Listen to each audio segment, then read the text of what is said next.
Hello, you are welcome to Breaking Things Down with Seyi Banigbe. We also know this podcast as BTD with Seyi Banigbe, and I'm excited to be here today doing what I love to do, that is talk, but not just talk. I love success talk. Any kind of talk that's going to make people, be better. Yeah, just count me in, right? And you're welcome, to the podcast today. I'm excited. I love what we'll be talking about today. I love what we will be breaking down today. I'm your host, of course, Seyi Banigbe, and I have someone really special here with me. So okay, I don't know. Should I introduce him first or should I talk about what inspired this episode? I don't even know. I'm so excited. I'm confused. But yeah, my guest today is Babatunde Olawuyi, also known as, and popularly known as Abinibi. Abinibi is an art director. He's an event producer. He's everything you can think of in the event space and also art directing space. And let me just throw something out there. If you get on BTG Network and you see my set for Cooking with Game Changers and you love it, you see my set for Chartered Accounts and you love it, that's the brain. That's the guy behind it. That's who I work with. Tell me this. Yeah. I'm excited. Abinibi is here. Thank you, Shay. Yeah. Thank you for having me. I never saw us doing this though. I never knew that we would get to sit down and actually, have a chat with you on camera. Well, I mean, it happens. Yeah. and I'm glad it's happening. I'm used to. It's always. I mean, when I get on TV or when I produce for TV, people never know the people that get all the pressure, before the cameras come on. This is one of them. Behind the scenes. Yeah. Abinibi, all this, all that. And then, he makes it. But I mean, it's always amazing working with you, Abinibi. You are Thank you very much. You are such a gifted human. Thank you. When one then combines gifting with experience and skill, and the icing on the cake for me with Abinibi is character. You are the whole package.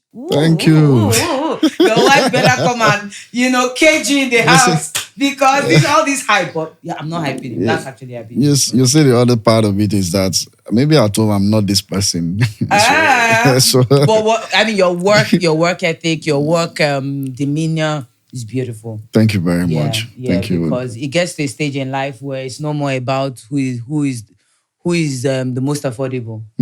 And it gets to a point where you want peace of mind. That's when you're engaging a vendor or a service provider. You want peace of mind. You want someone that you can fight with happily.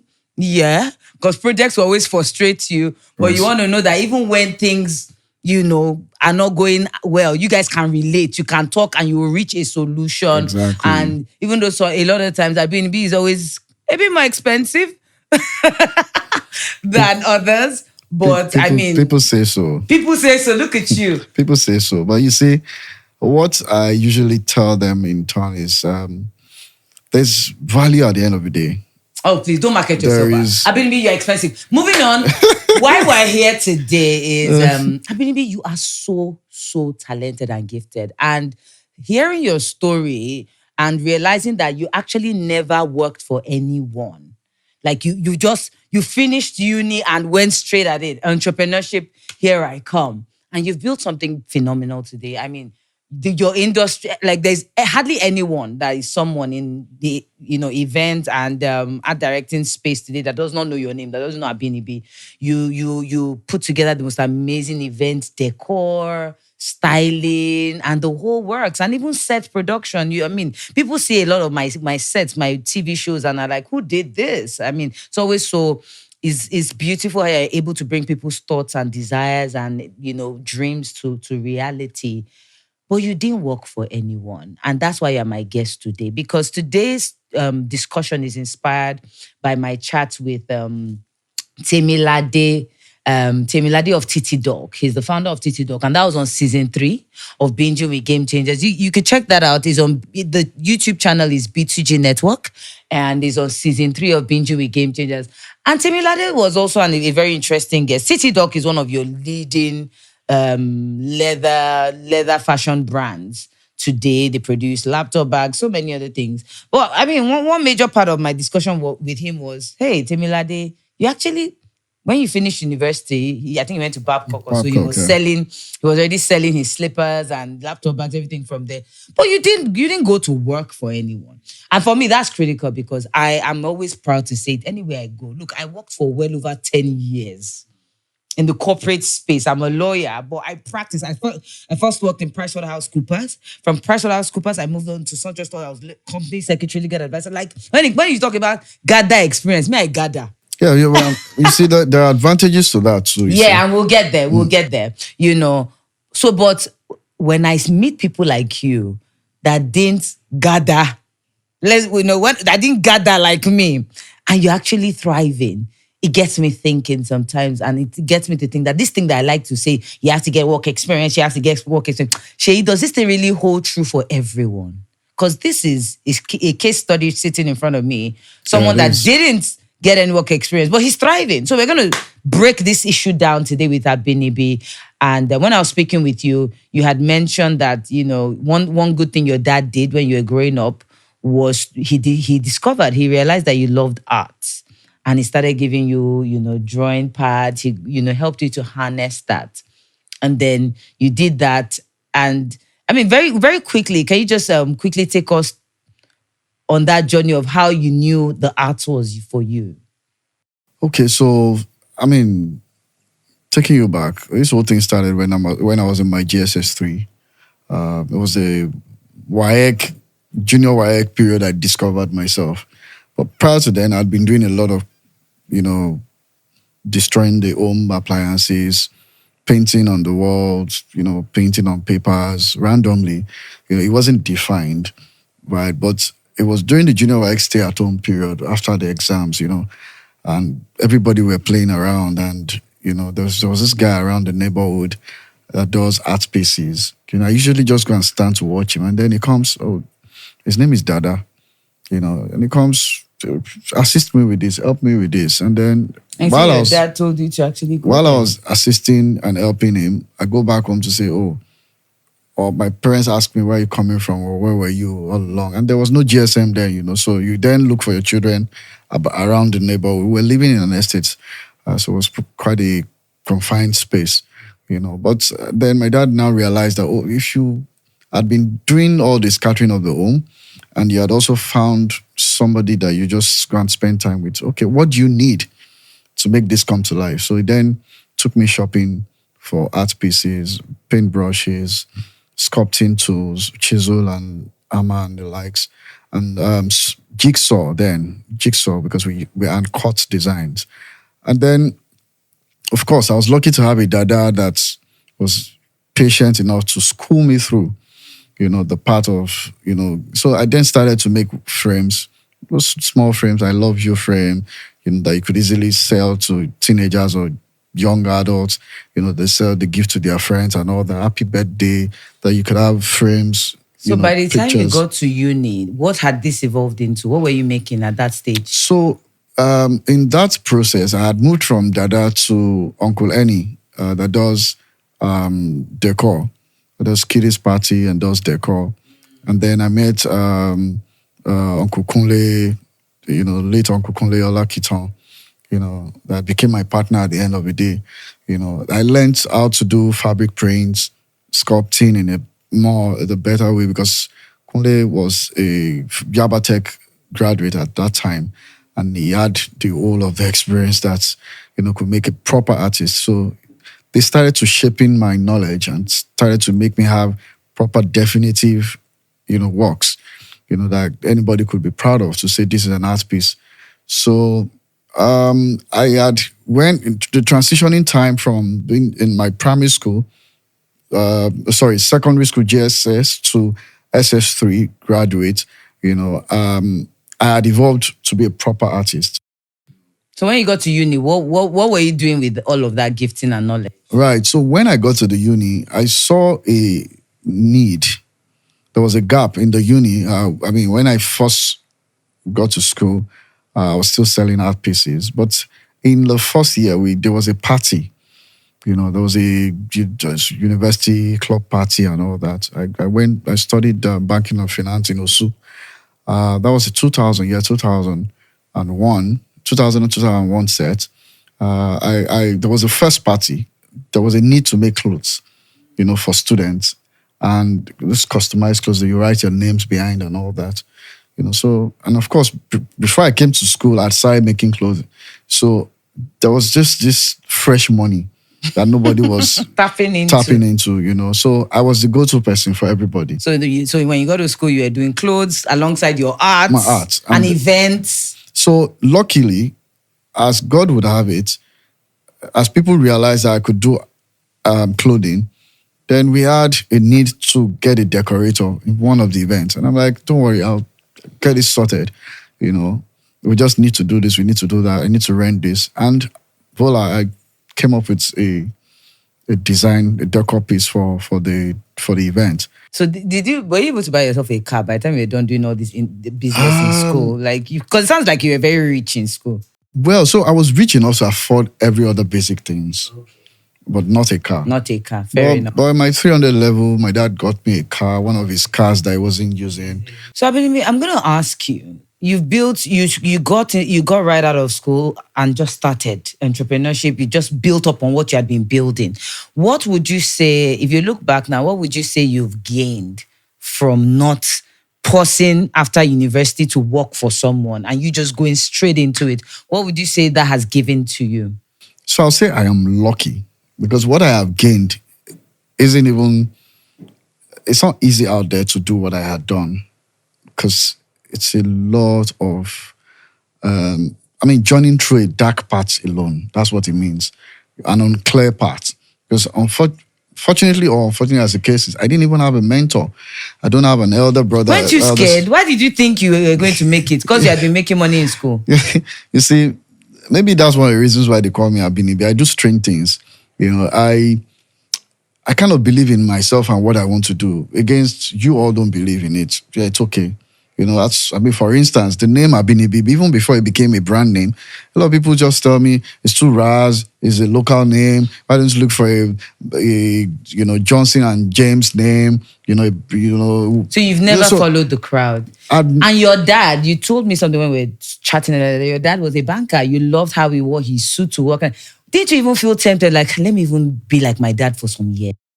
You see, I think the thing that keeps somebody like me going, and I say me because I don't know if it happens to other people, is identifying who you are and knowing what you want, right?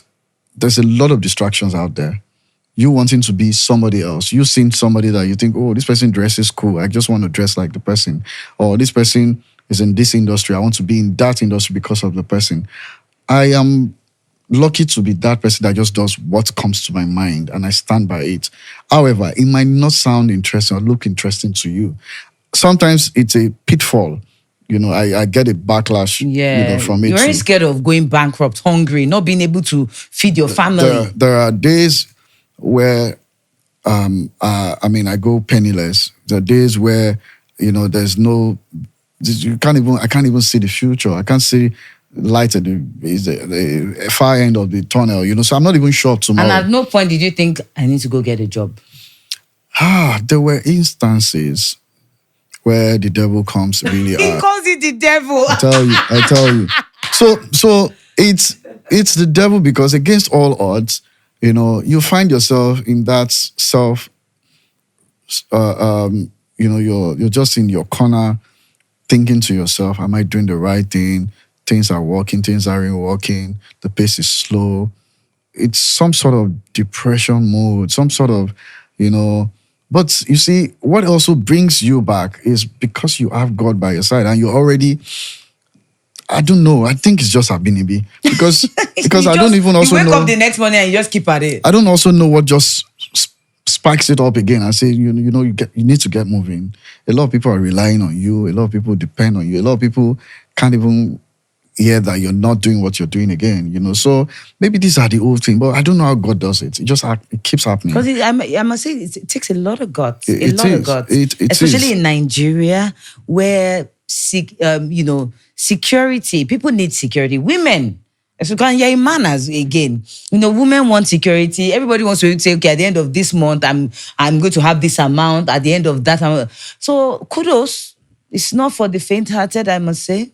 I mean, I've had too many failures and too many people dumping me in the past. You don't have the money. You don't have you.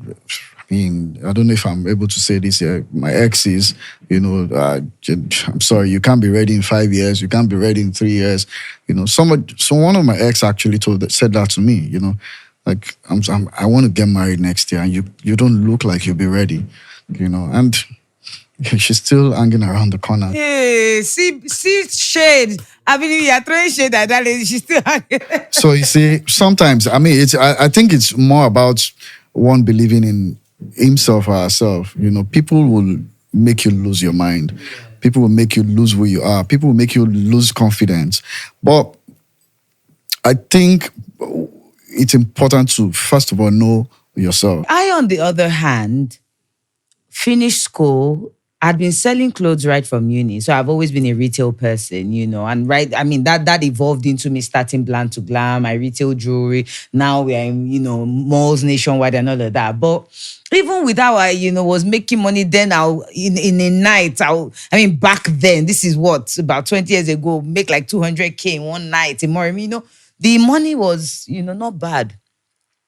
I did not finish school, and not for once, I did not think that I would not need to go and work for someone. For me, it was even more from a place of security.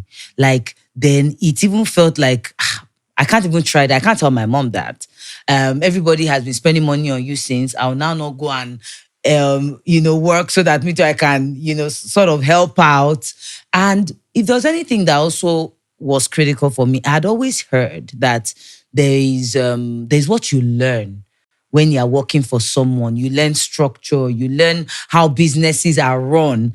And for me, I felt that was critical. And when I look back now, I'm actually happy I did it. Maybe, the length, I won't talk about the length of time I spent doing it, but the fact that I spent years, answering to people, seeing, being in the four walls of how companies are built, how they are run. If I would do it again, I will go my way.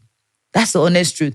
But one thing you've said is, going straight into business definitely bought you time, with respect to your skill and all of that. But would you do it again this way? What would you say? What would you say you has been sort of like maybe a disadvantage of going straight into business from the university? So if I have a privilege to start all over again, I'll do it the same way I did it. Oh, wow. Yes. Why? The only difference is I possibly would not study the course I studied, right? I'll possibly look for a course that is a bit more technical, that teaches me pure practical, right? But I would not have worked with anybody if I have a chance. Really? Yes. Because you see, every other thing that you had learnt working with people can be learnt going to business schools. Yes. You sure? A school is going to teach you theory. Okay, where will the practicals come from? The from? practicals will come from the physical engagement with humans on a daily basis. Right? You understand that you're building a brand, so you need brand values, you need brand presentation, the outlook on the other side, the branding in terms of the logos, presentation, packaging. So tell me, Abdi, what are the things you've had to learn because you did not work for someone before getting into business? Because someone is watching out there and they want to go your way, not mine. What are the things you had to give attention to and you're still giving attention to? One of the things I needed to learn is to learn proper bookkeeping. Luckily, I studied banking and finance, okay? So I had an idea, but I didn't think, you see, there's something that comes with entrepreneurship. You're just careless about everything. You spend money from anywhere because you're plowing back each and every time. Any money that comes to you, you're buying tools, you're buying equipment, you're just spending and spending. Passion, I think it's that passion. Right, so I had to learn and understand that if this business must grow, then we must have a structured way of spending. We must have a structured way of giving accounts. Right. So there's this money you can't spend. There's this money you can spend. There's this money. So I had to learn that. And then also, I had to also understand, luckily, the kind of business I'm doing has to do with branding and all. So I had to understand that there's a perception of the brand and the outlook on the other side, how people perceive the brand. So I had to now start creating that. Deliberately. Yeah. So I had to start creating that, oh, this is the perception of people. So I do periodic surveys, ask questions, what do you think? How, so these are the things that I had to learn, to upscale myself, my person, and the business, right? Because also, of course, I was the face of the business at every given time. Then I had to also learn patience. Yeah, I had to learn that, customers are king. As much as they are king, I had to know how to set that balance of, placing myself, the brand, in the middle, where we're not totally stamped. I think, for lack of a better word, some clients, Yeah, take advantage of you. right? Because Yeah. they kind of see that, oh, you have the skill they require, but you don't have the look they require. Most entrepreneurs come that way. We come vulnerable. We come, careless. We just want to serve. We just want to do the work, right? But what people like you had learned is to be in that prim and proper space, composure, how to put yourself out there. How did you now learn all that? Yeah, but over the years, it comes Life taught you. it comes with life. It comes with the process. People say that you're a better leader when you've been a good follower. So because it's almost like we are debating. I'm saying that, dude, get some work experience before you go into entrepreneurship. Abinibi is saying you'll be all right. You learn on the job. But people say, and I've seen it actually, that the better leaders are people that have also served, that have followed. So how is that solved? How was it handled? Because So- you're a good leader. I've experienced you. So how did you manage to? So in the bid to want to be an entrepreneur and you just want to nosedive, it comes with a lot of risk, right? But your personality, in fact, your upbringing, how your parents had groomed you, goes a long way in affecting this too, right? So in the leadership and followership thing, it was also part of the things I learned to say, you see, you to be a follower, right? To be a leader, right? You need to first serve. Then how then did I serve? What I first did was I did a lot of voluntary service. I engaged with people that I felt had what I needed or what I wanted, right? My friends. So you got mentors. If I So not really, because I didn't have a mentor all along, but I had people I look up to. No, because mentorship is one-on-one engagement, right? But looking up to, I see Seyi, I like what Seyi is doing. Then I began to study Seyi. What does Seyi do right? Oh, I like the way she does. I like the way. That's You how just I got copy to well, improve. yeah. And in my industry, I get to now pick one or two people. I study them from a family. Like, I want to be like this person. I like the way this person is doing what she's doing or is doing. And there were very few of them at that period in my own industry at that time. So, but I think it's a function of you yourself identifying your weakness and your strengths, and then know how to position yourself rightly for the leadership and followership balance. I think what you just said is very strong. Like, okay, you get into entrepreneurship, you don't have that much experience. You said, oh, you need to identify your weakness and your strength and then look for how to balance it and nurture it. But some people they're not even self-aware enough to know that, oh, I'm weak here and I'm strong here. How do you help that sort of person? I've met entrepreneurs like that. They are lost. In their minds, they're the best thing that happens in sliced bread, and it's a mess. It's a mess. So, for some reason, my business status, I don't also allow it rub off on my personality. My personality in terms of when I go out, people don't even know me as Abinibi. Except I tell you I'm Abinibi, and you then say, oh, it's the same Abinibi. I'm like, yes.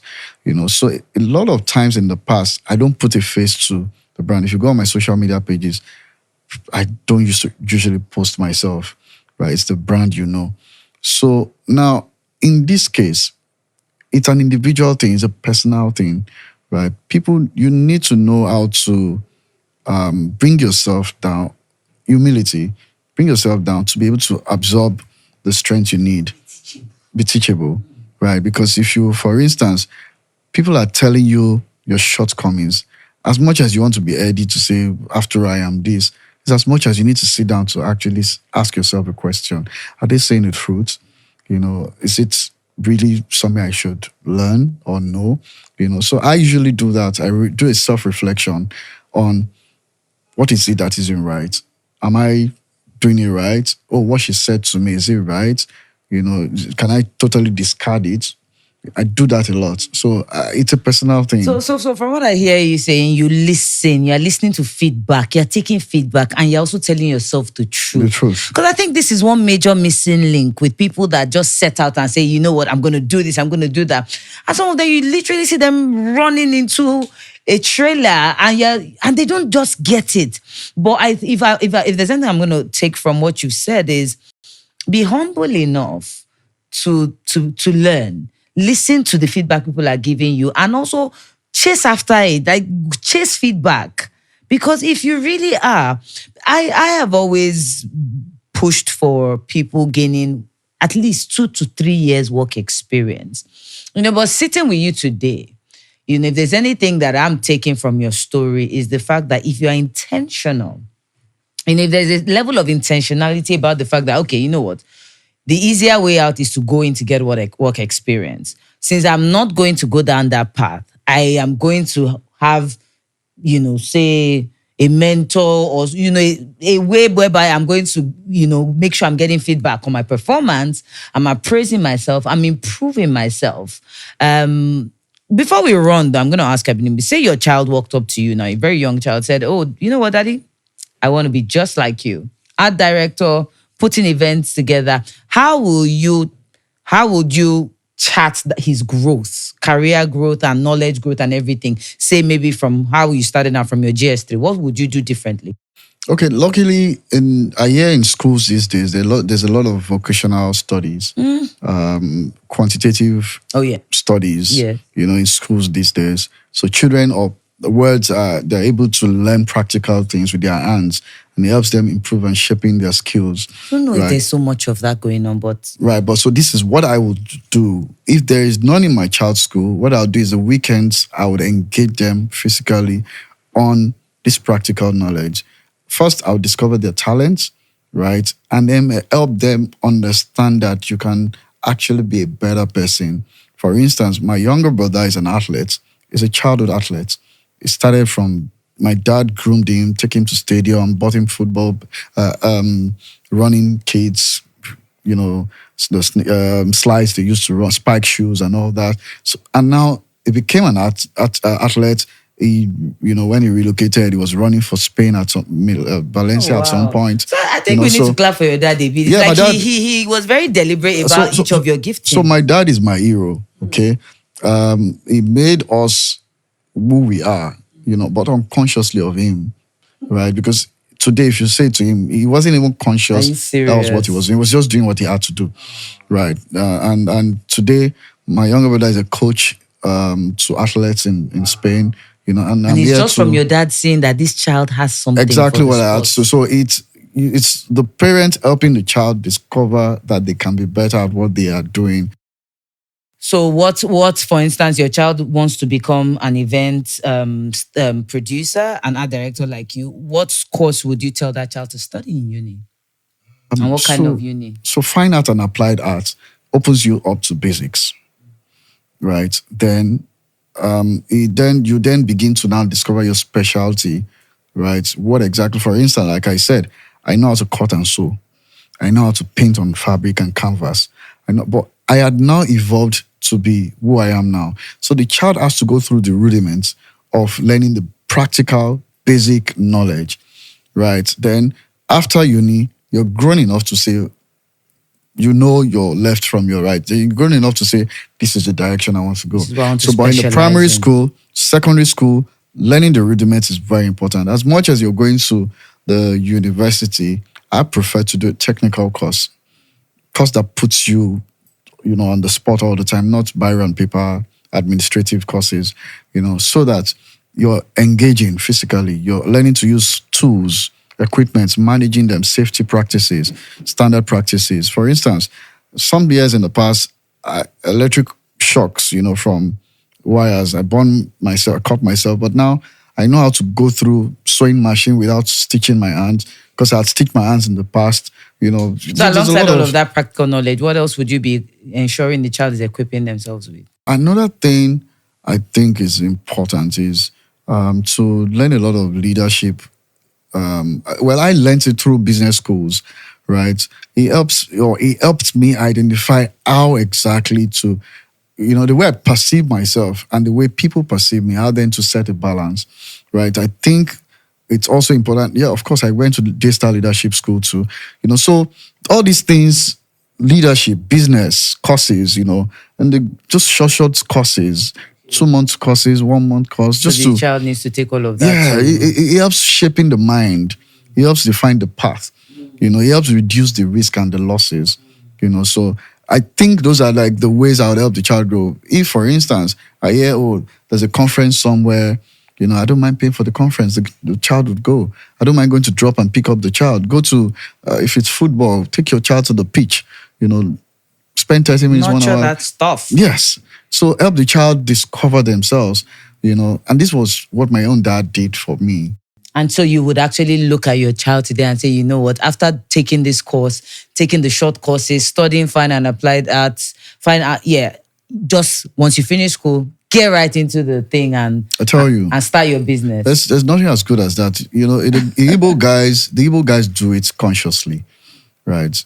After school, they just send the children to Alaba market, go and serve, after secondary school, go and serve. Then in between, you then say, okay, I want to go to the uni.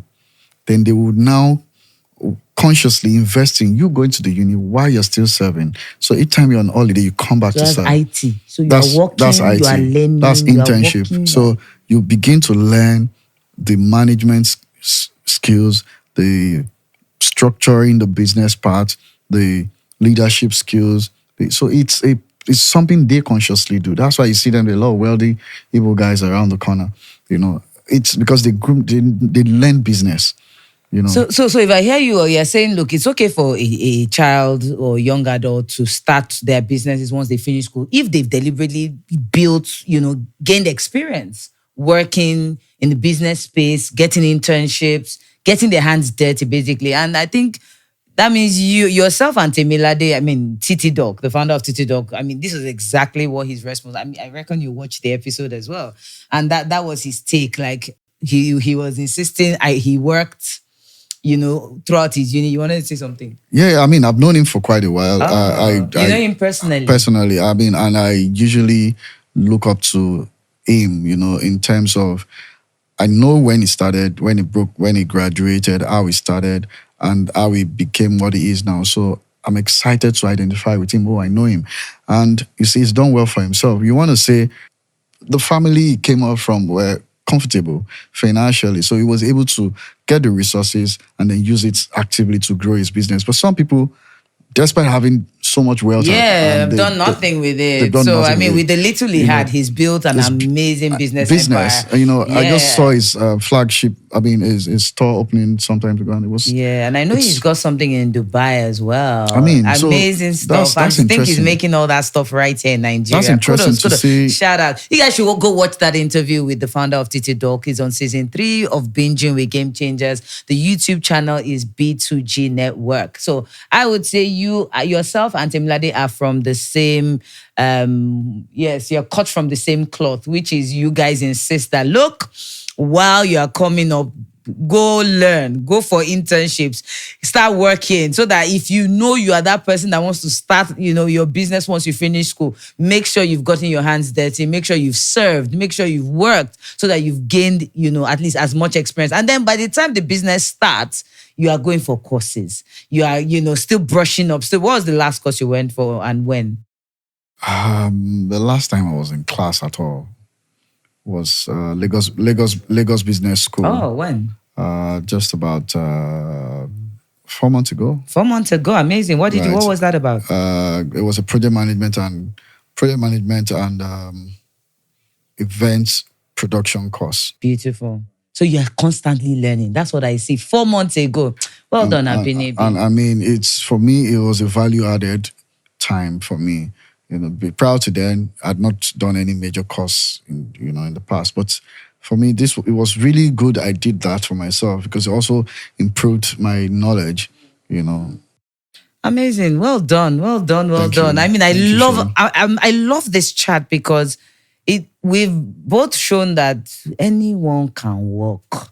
Nothing is cast in stone. Because It's not. if you allow people like me, I would mandate everyone to get work experience before they say anything about entrepreneurship. But Gone are those days where our parents used to say, you must be a doctor, you must be a lawyer. Things had changed. Times had passed. Now, people are content creators. They earn a money from business it. too now. Photographers are making money. So anything you find yourself doing, you first need to believe in yourself and then continue to school yourself to be better. And be teachable. Get Be feedback. Change. Keep evolving. Be teachable. It's very important. Thank you so much. It's been rich discussing this with you. And I'm sure, we've either set some people free to to do what they really want to do and not have to go work before they live their dreams. Thank you. Thank you very much. And make sure you, hit the subscribe button if you're watching this on YouTube. Yes, join this family. I want you to be a part of us because we've got so much more exciting chats, exciting people, guests, coming up. So you want to hit the subscribe button. If you're listening on any platform, you want to drop a review. Yeah, drop a review. Let us know. Do you disagree with Abinibi? Do you agree with me? If you're on my side, let me know. If you're on his side, let me know. I'm very sure there are going to be a lot of people on my own side. You sure? Very sure. Okay, let's test it, guys. if you support Abinibi stand, let us know in the comments. Leave a comment or a review, and if you're on my side, let us know. It's been great doing this. I've had fun. Thank you, Abinibi, and I will see you on the next episode of Breaking Things Down with Seyi Banigbe.